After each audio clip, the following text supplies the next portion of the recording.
Hey everybody, it's zjayfi here from the OSG clan. I just wanted to jump on and do a video real quick, show you guys some builds. I've actually been meaning to do this for quite some time.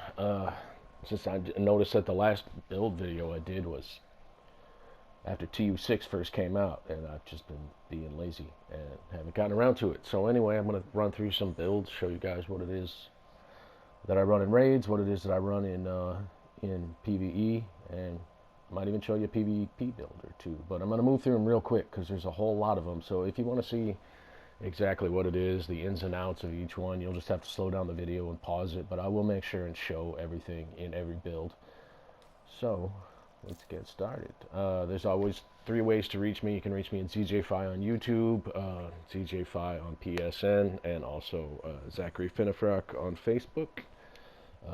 Our clan is called Old School Gamers. We're always looking for cool people to run with, so if you're non-toxic cool, you can hit us up at Old School Gamers. It's Old School Gamers with a Z.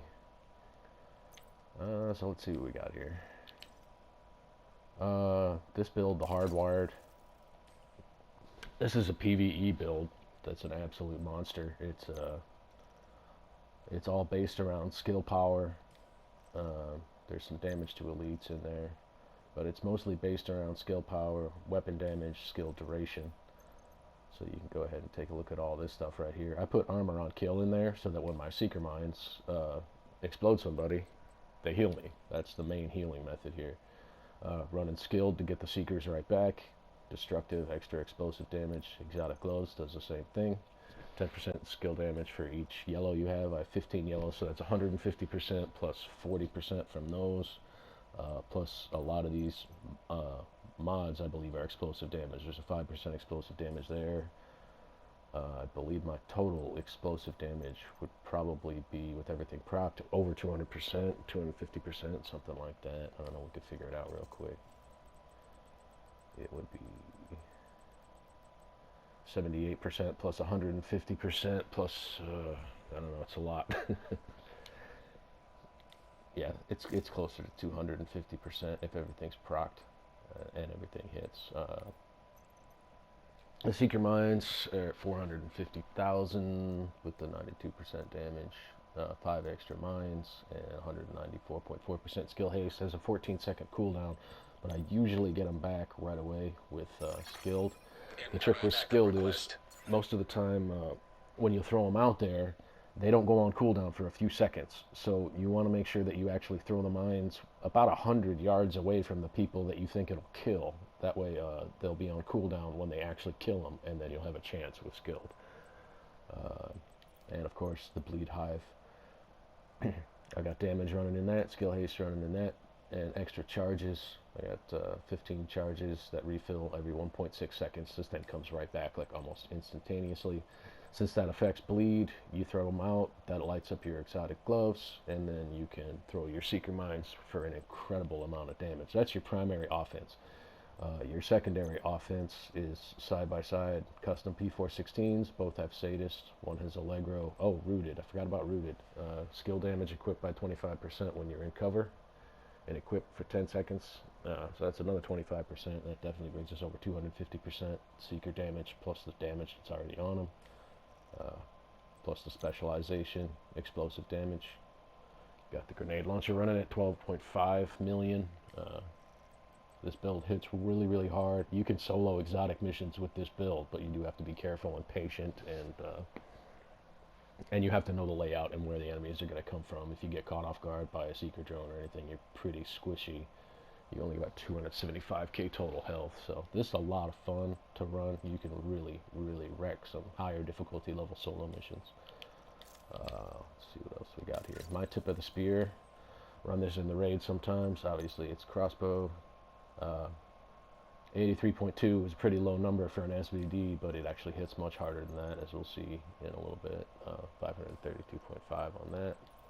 This shotgun, I always run it in almost all my builds because for in rhythm, and it's got the highest base damage of any shotgun. But once again, I never even pull it out, so I don't really care about that.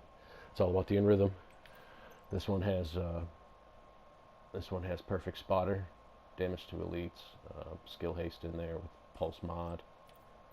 Perfect vigilance, weapon damage, almost 1,000 skill power, marksman rifle damage, and armor.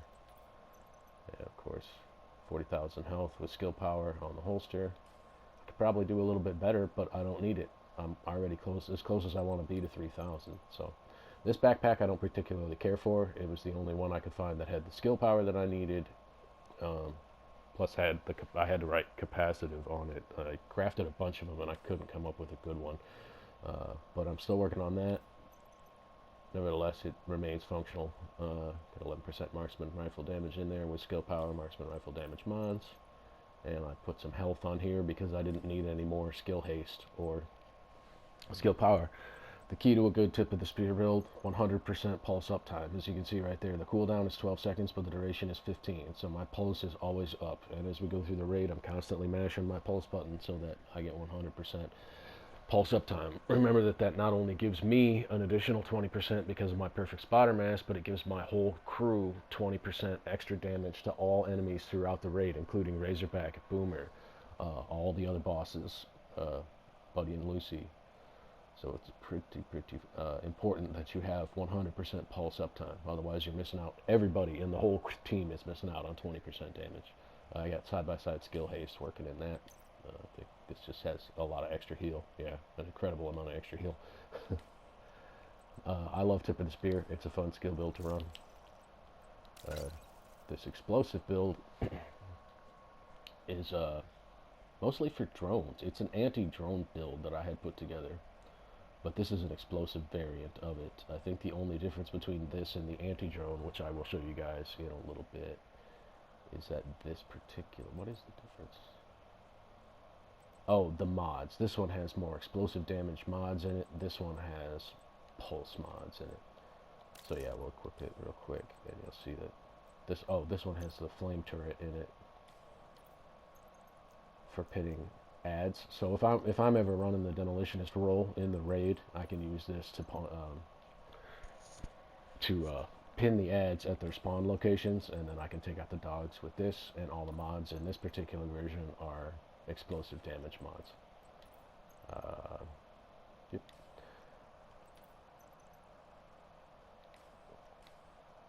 We'll take a look at the other one in just a second. Oh, that also has the exotic knee pads. That one you can use to jam up the drones. No, I'm going to show you the clutch DPS first. This one's a lot of fun just to run anywhere, really. You can do anything you want with this. You can go PvP, PvE. It's a perfectly ignited Pyromaniac. Got the Merciless in there, obviously. Procs the Spark talent. It's a Wyvern backpack. It's got weapon damage, health, vital. Runs side by side with Perfect Berserk. This one has weapon damage, crit chance, and crit damage. Oh, I didn't show you the mod slot there. It's an assault rifle mod. The Gila holster with a god roll for health, crit chance, assault rifle damage mods in each one. Composed knees, assault rifle damage mods. The Alp Summit gloves, which I love, got the 13% assault rifle clutch and 4% assault rifle in that one. And I showed you guys this, and destructive on the mask with damage to elites and modified health roll. You can only run 4 blues with clutch, but this is a pretty solid one. You can actually get the health closer to like 250,000 if you really grind at it, or if you're willing to give up one of the spots on your chest for it. But since I play 90% PvE and very rarely go in the dark zone, I don't really feel the need to go god roll on health, because I just don't need it running regular missions and stuff. The NPCs aren't that tough. We'll show you that this is definitely a crit build. It's 46.5 crit chance, 46 crit damage, and I have, I believe, yeah, 22% all weapons, 61% assault rifle. So this build hits really hard, especially if you're fully berserked and running clutch.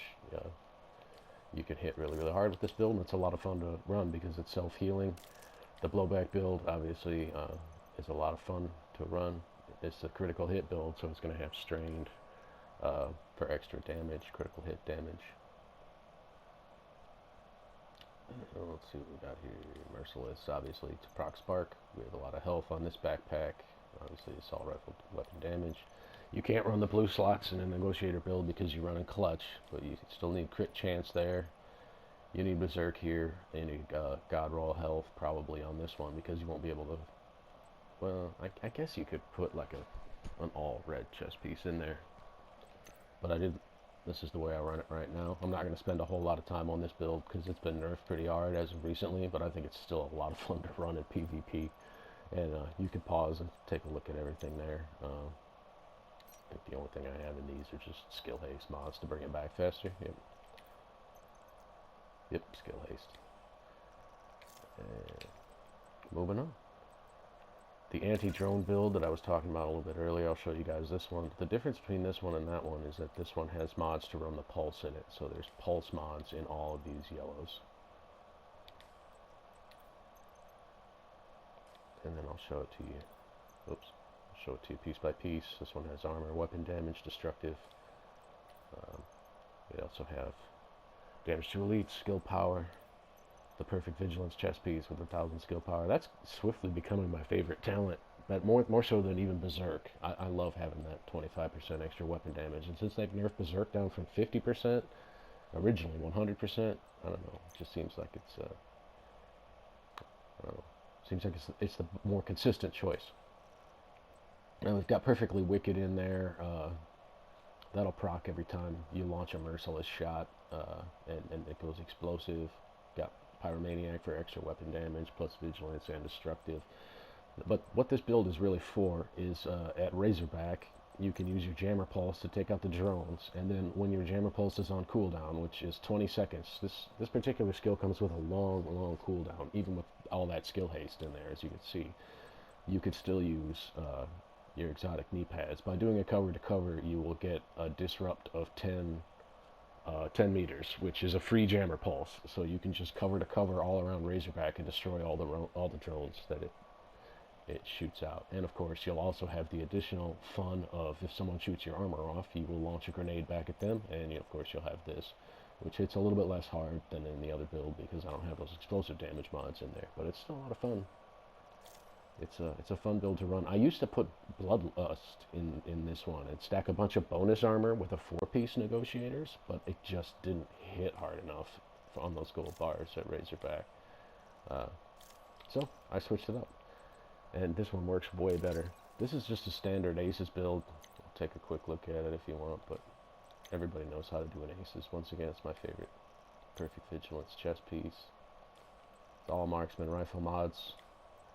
It's all reds, all weapon damage, with SVD. Pretty standard fare. The headshot build, also pretty standard fare. 2 pieces Aces for the 10% damage. Oops. Show you guys that. Another Perfect Vigilance chest piece, but this one has headshot damage on it instead of the skill power. We've got headshot damage on the holster. And of course, same composure knee pads. Marksman rifle, perfectly opportunistic gloves on this one. This doesn't stack anymore, but it's still a decent talent, and it's still extra damage for you. For whoever you're shooting at, you still get 15%. And since we're running raids with speed hives now, booster hives, this is the best I can do with no skill powers. Run side-by-side batteries with a 19.7 skill haste, so it comes back quick enough. And after that, the infamous crit tack. I just switched this up. I was running the Eagle Bear, but I found out I could actually hit slightly harder with this ignited Pyromaniac. I have the extended mag, stability, crit chance, and crit damage on it. That was the only way I could control it. Obviously, the Merciless, this piece has 10.5% crit chance, and then damage to elites. It's Fenris, so I also get more AR damage. This Wyvern chest piece, 18% critical hit damage. You'll notice that the Wyvern bonus, I have all 3 pieces for 10% crit chance and 7% crit damage. Vigilance, double red mod slot. All crit damage here, 14% plus critical hit damage. I actually have a 15.5 I could write over that, which I think I'm going to go do right now. Yeah, I love this backpack. This backpack is so hard. 10% crit chance, 15% crit damage with spark, hardened. I can't think of anything I'd rather have in there than hardened. I mean, you could put vital in there, but with 27 health, what's it going to do? Going to bump me up to 31, 32? It's not really worth it. Hardened's better because I have a stronger armor pool to build from. I put the clutch gloves in there. Doesn't give you a whole lot, but because you don't have much to begin with, but it can save your life, most definitely. And the DNH, you can see I run the 2 pieces for the 10% critical hit damage. I could put a DNH mask in there with the same specs as this one and give up the 10% AR damage, and that would be, 7% more crit chance. And then I could take out some of these mods, which I have 5 and 6% critical hit damage mods, but it would take out my crit chance. I'm right on the line here at 60% and then 127% critical hit damage. You get 137% with the rifle, but that doesn't hit as hard. And then with the crit tack, you get 122% critical hit damage, plus the 200 headshot damage. This thing will really wreck somebody if you hit a critical with it, especially if somebody's running tip and aces with it. I mean, it's just, well, everybody knows what it does to Razorback. And then, of course, it's just got a Reviver Hive and a Chem Heal. Standard fare. And we're getting down to the last couple here. This is a super fun one called Fire Spotter. This one right here runs with the Technician, so you get the Technician linked laser pointer that will it will pulse any enemy that you aim it at. And so you don't need to run a pulse with this, but you will get 20% weapon damage to anyone that you aim at with your Perfect Spotter.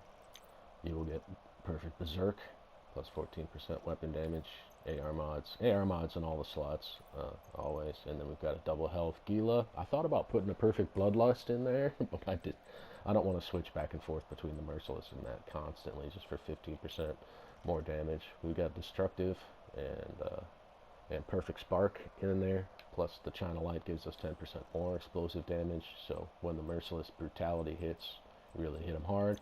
And it'll also proc your Perfectly Wicked Gloves, in addition to running Composure with a little bit of skill power in there. And I think the reason for that skill power is so I can run a better Hive.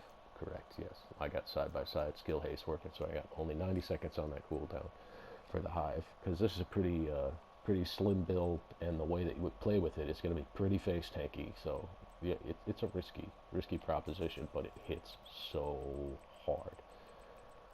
It's 21% all weapons, 52% assault rifle, so it's actually only got 73% damage, but it will just absolutely liquefy targets. Let's see if we can tear one up here.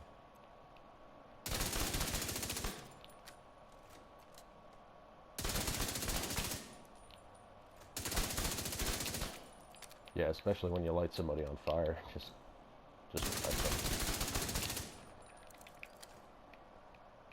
Lots of fun with that one. I really enjoy running that one. That's one I run a lot when I'm just soloing missions. Here's a PvP build. Nothing particularly special about it. I don't think it's all that great, other than that it's self-healing, so it's hard to knock me down. I don't have any super amount of armor, but you don't really need it. I'm running a rail splitter, so I've got a whole lot of outgoing damage, especially for PvP damage. An AR at 15.8 is really high for PvP. I've got 35% all weapons and then 66, so I'm over 100% weapon damage on this particular build. That's the point. I don't have tons of armor, but I have tons of offense in it, and I have tons of healing. So this is a fun build to run in the Dark Zone. I'm sorry I didn't show everybody everything on it. It's perfectly measured, helps out a lot too. Everybody knows what's on that. It's that same in rhythm shotgun that I always run. This one I think has health and a little bit of hazard protection. This one's hardened in vigilance with weapon damage. The holster is 3-piece True Patriot, so you get those buffs and debuffs as well. Gila backpack for the additional armor. Double armor roll with weapon damage. Hard hitting. I wish hard hitting wasn't in there, because you don't find a whole lot of when you're PvPing people, you don't need a lot of DTE, but there are gold bars in the Dark Zone, so it doesn't hurt. My favorite pair of gloves, the ones I learned to run the raid with, and got total armor on the knee pads, and more damage and more armor. So that's a fun build too. I enjoy running that one. And then this is the latest one. I call this one Tarmac Tack. It's a variation of this one, the headshot build. This is what I run through most of the raid, depending on which role I'm running. I have several different loadouts, so I can run either Demolitionist, through the raid, I can run tip of the spear through the raid, or I can run TAC 50 if I'm running. If I'm running TAC 50, this is what I'm going to be running on the tarmac from here on out. So this one is still hitting plenty hard, but I did give up a little bit of damage because I took out 2 pieces of Araldi that occupied these hardwired slots, but now I have 3,000 skill power to go with it. So I've still got the perfect vigilance, got a lot of skill power on that one, and then I've got the hardwired holster with some bleed and explosive damage mods. Got the hardwired knees with some hive and chem heal mods, and then I've got the perfectly opportunistic marksman gloves and a hardened Aces backpack here. We've already seen this one. Agent in need of backup. The advantage to this one is that I can throw a stinger hive at the NPCs in the raid and jam them up before they can even spawn. I'm running side-by-side charges and a damage mod in this one. Take a closer look at it. And then I can throw this up at the front door to jam up the spawns at the front door. So the left side or the right side, whichever side I'm on, both the spawn points will be covered on the tarmac. Got a lot of duration in this one, and then a little bit of extra damage in there too. This is just my raid character. It's only one of, I have 3 characters and a hardcore character. But I will go ahead and do some more videos and show you guys some other interesting builds I have on other characters. I have critical rifle builds. I have some other interesting stuff on other characters that I can show you guys. So I'll do that another time. But thanks so much for watching. You can always give me a shout out through the OSG clan or zjayfi on PSN, zjayfi on YouTube, or Zachary Finnefrock on Facebook. Thanks so much. You guys have a good night.